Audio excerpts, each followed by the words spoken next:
Hi everybody, Sarah Jane Stone here. I am in the bathroom actually of one of the homes that was a part of today's renovation home tour that Tommy Branch did in partnership with Modernism Week.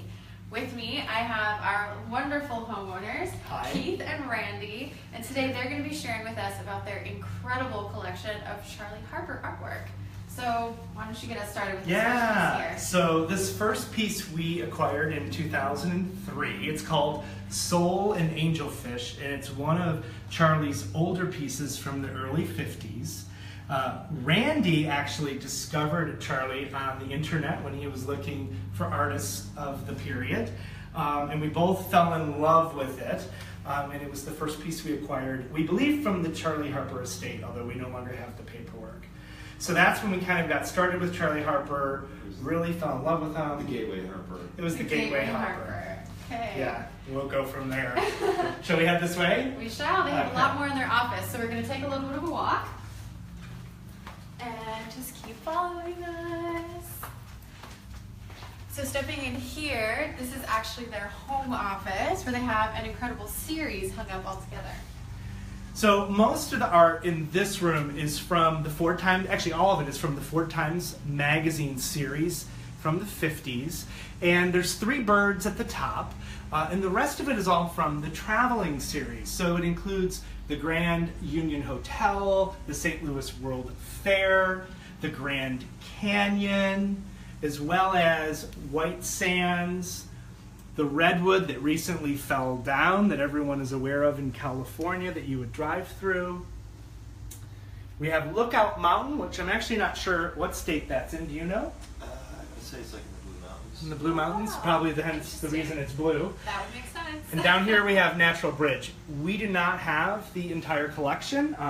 Several of the pieces, including Niagara Falls, are very hard to come by. But we have a friend who's a dealer, and he's always on the lookout trying to find us the Niagara Falls. That is a very good friend to have. Yes. And you actually have some of the Ford Yeah, magazines. so when you would buy a Ford car in the 50s, your dealership would give you a subscription to these little magazines called Ford Times. I believe they were a monthly publication, and you would get them in the mail, and they often featured Charley Harper. And if you liked the Harper that was either featured on the cover or inside, you could send $5 postage paid to Charley and his wife in Cincinnati, and they would serigraph these or screen them, silk screen them in their basement by hand. They usually would do about 100 of them, and they would ship them to you for $5 postage paid. That's incredible. You definitely can't get a Charley Harper for No. $5 postage paid anymore. It would be great, and many of these are just near impossible to find. It's an absolutely beautiful collection. So the next room that we're going to head into is actually your family room, correct? Your living room? Yeah, let's do that. Okay, let's head out there.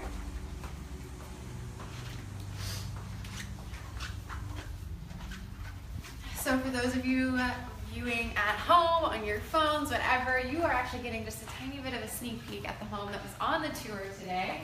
And you can definitely be keeping an eye out for it in future issues, but we'll let you know before that happens. So let's get started with your living room.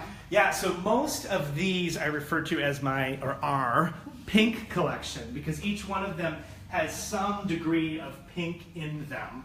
So we've layered them on top of a gray wall to help the colors pop. Most of them are in good condition. We believe they came from Charley's studio, although there are some that you can tell were hung in someone's home without UV glass. Back then that wasn't real popular, and so some of them are a little diluted in the color or faded.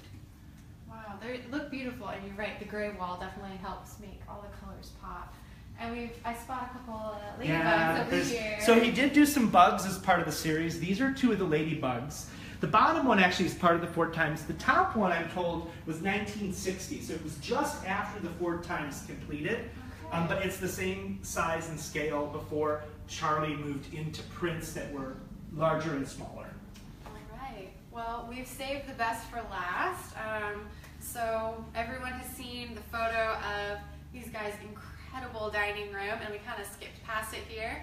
So if you want to have yet another peek at this room that everyone's been so excited about online, follow us this way.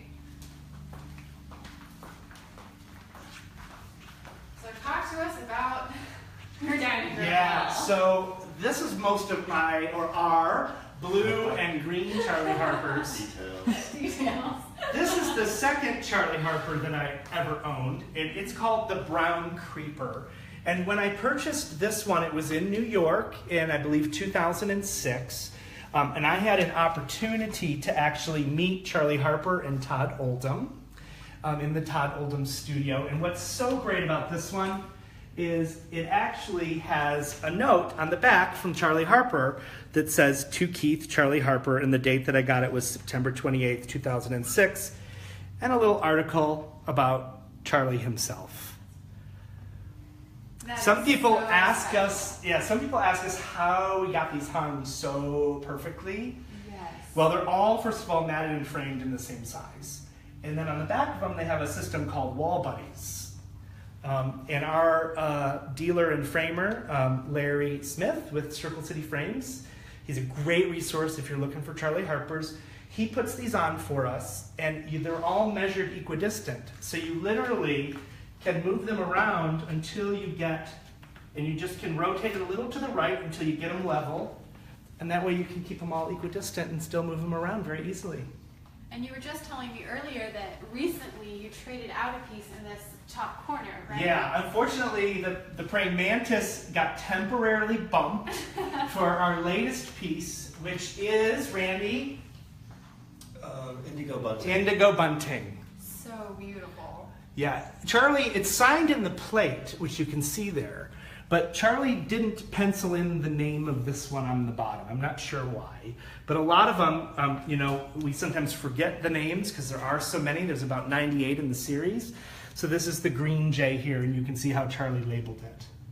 Absolutely beautiful. Well, this entire wall is so striking. And I mean, the fact that you've curated these by color and they're hung so beautifully, it's an incredible showcase of his work. Thanks, Sarah Jane. Thank you so much for, first of all, letting us into your home today for the home It was tour. an absolute pleasure. It was a lot of fun. We had a lot of great people come through who are really passionate about mid-century modern. We were happy to be a part of the process. Well, thank you so much, and thank you for taking a little extra time to hang out with us and talk to us about your art collection. Absolutely. So thank you so much for joining us online as well. We'll see you later. See you through the rest of Modernism Week. Bye.